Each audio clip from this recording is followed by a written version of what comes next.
नमस्कार। आर के Maurya commerce classes में आपका स्वागत है।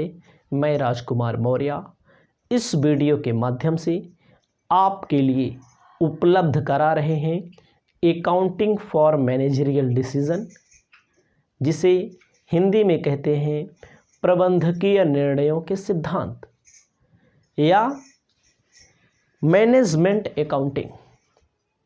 पहला चैप्टर होता है मैनेजमेंट अकाउंटिंग का इंट्रोडक्शन।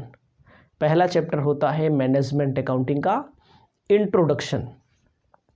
इस इंट्रोडक्शन के अंतर्गत हम आपको पूरा का पूरा टॉपिक बताएंगे।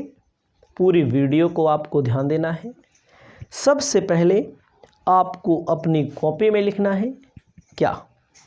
सबसे पहले आपको अपनी कॉपी में लिखना है, चाहे अकाउंटिंग फॉर मैनेजरियल डिसीजन आपका सब्जेक्ट हो, चाहे आपका मैनेजमेंट अकाउंटिंग, दोनों लोगों को यही लिखना है मैनेजमेंट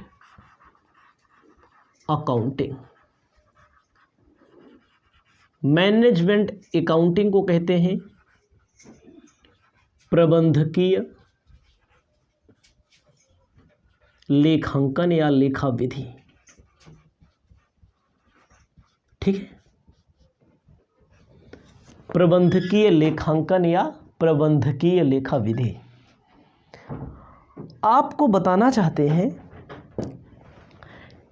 इस मैनेजमेंट अकाउंटिंग को या अकाउंटिंग फॉर मैनेजरियल डिसीजन को पढ़ने के पहले आपने फाइनेंशियल अकाउंटिंग पढ़ा हुआ है, आपने कॉस्ट अकाउंटिंग पढ़ा हुआ है, आपने कॉरपोरेट अकाउंटिंग पढ़ा हुआ है ना।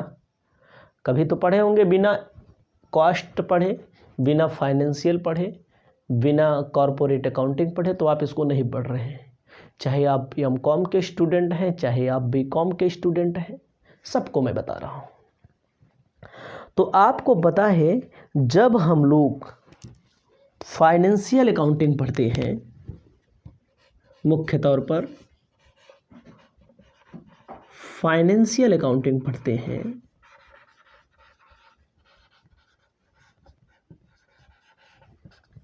तब हम लिखते हैं, तब हम क्या पढ़ते हैं। मान लीजिए प्रॉफिट लॉस।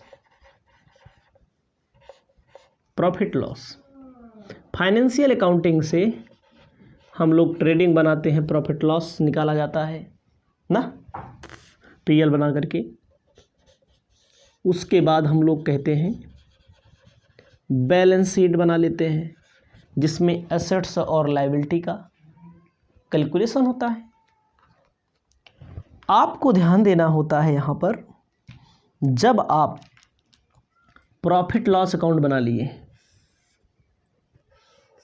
तो प्रॉफिट लॉस अकाउंट आपने बना लिया तो नेट प्रॉफिट निकल के आ जाता है बैलेंस शीट से। आपकी बैलेंस कंपनी की या आपके बिजनेस की क्या निकल के आ जाती है, इकोनॉमिकल कंडीशन, आर्थिक स्थिति निकल के आ जाती है।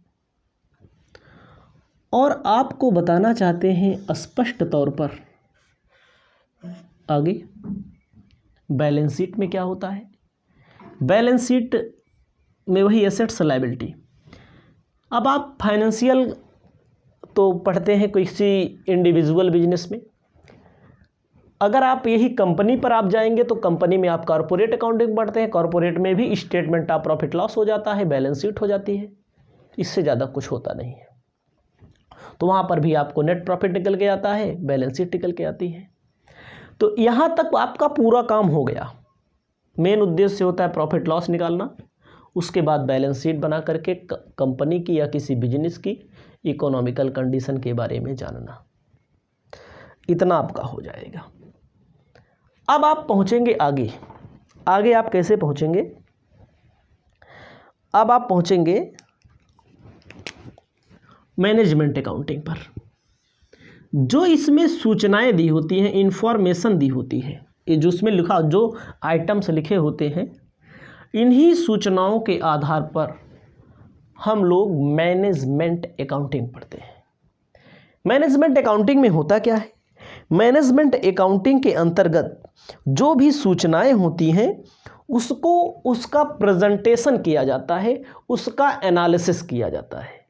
जैसे हम आपको बताना चाहते हैं, जैसे भाई अगर प्रॉफिट लॉस हमारा है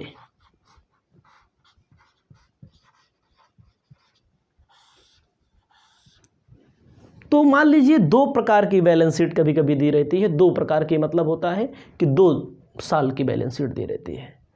तो उससे क्या करते हैं, उससे हम तुलना करते हैं, कंपैरिजन करते हैं, तुलना करते हैं। बैलेंस शीट दी होगी, प्रॉफिट लॉस दिया होगा, तो ध्यान दीजिएगा फाइनेंशियल अकाउंटिंग पढ़ेंगे आप, इसके पहले पढ़े हैं कॉर्पोरेट अकाउंट पढ़े हैं, क्या निकल आ जाता है, नेट प्रॉफिट और बैलेंस शीट निकाली जाती है। लेकिन अपने बिजनेस के या अपनी कंपनी के कारोबार को आगे बढ़ाने के लिए अपने बिजनेस में एनालिसिस करने के लिए उसको लोगों के सामने अलग अलग तथ्यों को रखने के लिए हम क्या पढ़ते हैं, मैनेजमेंट अकाउंटिंग। मैनेजमेंट अकाउंटिंग किसे कहा जाता है, हिंदी में लिख देते हैं, परिभाषा क्या होगी, ठीक है, और इंग्लिश में भी लिख देते हैं। पहले हिंदी में लिखते हैं फिर इंग्लिश में लिख देते हैं, आप लिख लेंगे। तो मैंने क्या बता दिया, यहाँ से प्रॉफिट लॉस निकाला जाता है, बैलेंस शीट से कंपनी की फाइनेंशियल कंडीशन निकाली जाती है। अब मैनेजमेंट अकाउंटिंग में जब आप पहुँचेंगे तो मैनेजमेंट अकाउंटिंग में क्या किया जाता है, मैनेजमेंट अकाउंटिंग में क्या किया जाता है, ये जो प्रॉफिट लॉस बना है, बैलेंस शीट बना है, इसका प्रेजेंटेशन किया जाएगा, इस पर एनालिसिस किया जाएगा। ये चीज़ आपको ध्यान देना है। तो आपको बताना चाहते हैं, लिखिए, ठीक है।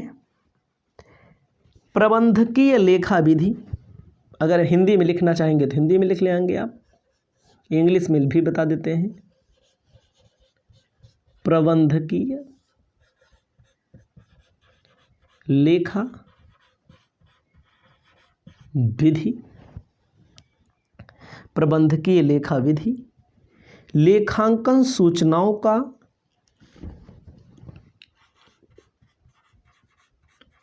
लेखांकन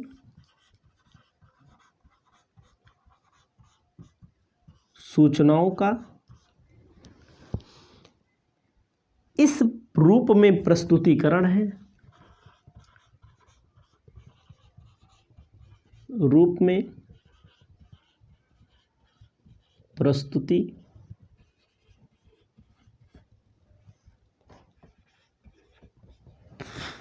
है, ठीक है।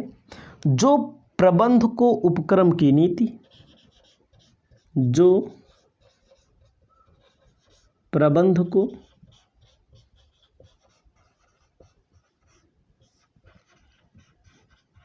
उपक्रम की नीति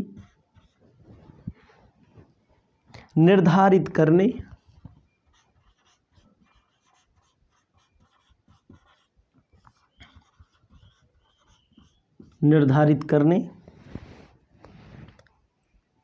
तथा दिन प्रतिदिन के संचालन में सहायता करता है, तथा दिन प्रतिदिन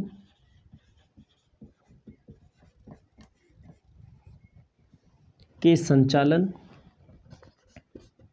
में सहायता करता है।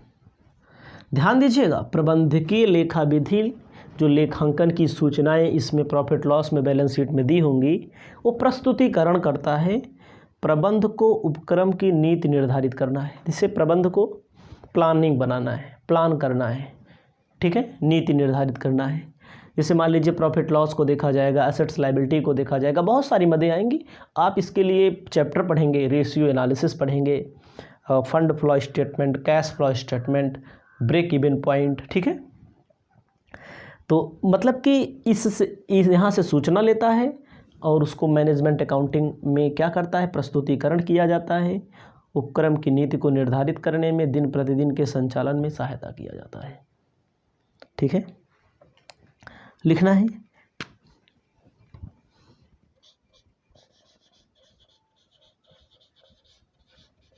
Management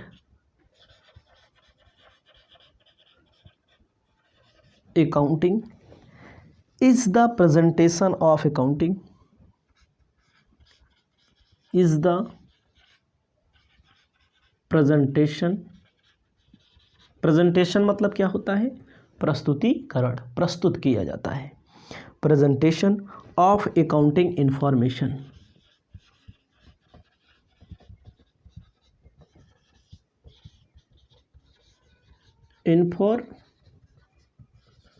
information of accounting information is such a way,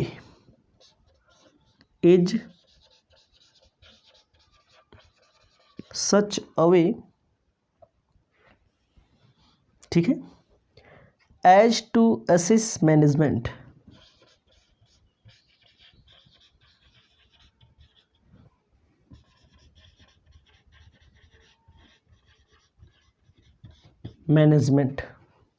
ठीक है, in the creation of policy,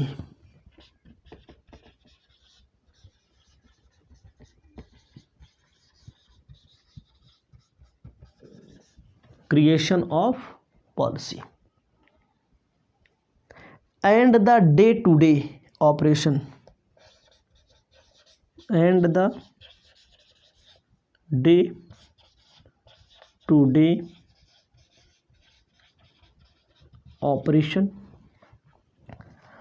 of an undertaking,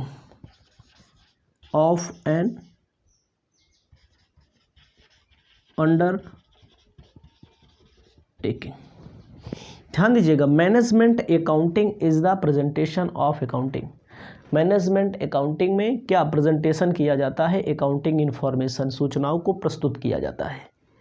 is such a way as assist as a management in the creation of policy. इसमें इससे क्या किया जाता है? Policy मान लीजिए क्रिएट की जाती है। थोड़ी देर के लिए मानिए प्रॉफिट लॉस कम है तो उसको बढ़ाने के लिए पॉलिसी बनाई जाएगी। लॉस आ गया अगर तो उसको प्रॉफिट में तब्दील करने की पॉलिसी बनाई जाएगी। ठीक है, तो बहुत सारी चीज़ें आपको आगे पढ़ने को मिलेंगी, तब आप बेहतर ढंग से पढ़ेंगे। इसको लिख लीजिए, तैयार कर लीजिए। And the day to day मतलब कि day to day operation of undertaking, operation किया जाएगा, संचालन किया जाएगा। तो इसके बाद भी मैंने एक परिभाषा लिखी है, एक डिफिनेशन इंग्लिश और हिंदी दोनों में लिखी है। ऐसा है कि जब हम उस आगे की वीडियो को बना रहे थे तो इतना तक भी मैंने बना दिया था और इतनी दूर तक का ऑडियो आवाज़ गायब हो गई थी। तो आगे की वीडियो देखिए, एक उसमें मैंने परिभाषा अलग से दी है, ठीक है, अकाउंटिंग सिस्टम का, और उसके अलावा मैंने वहाँ पर कैरेक्टर दिया है, कैरेक्टर के बारे में बताया है। ठीक है, तो इसको आप लिख लेंगे, उसके बाद आगे देखिएगा, उसके बाद फिर आगे। ठीक है।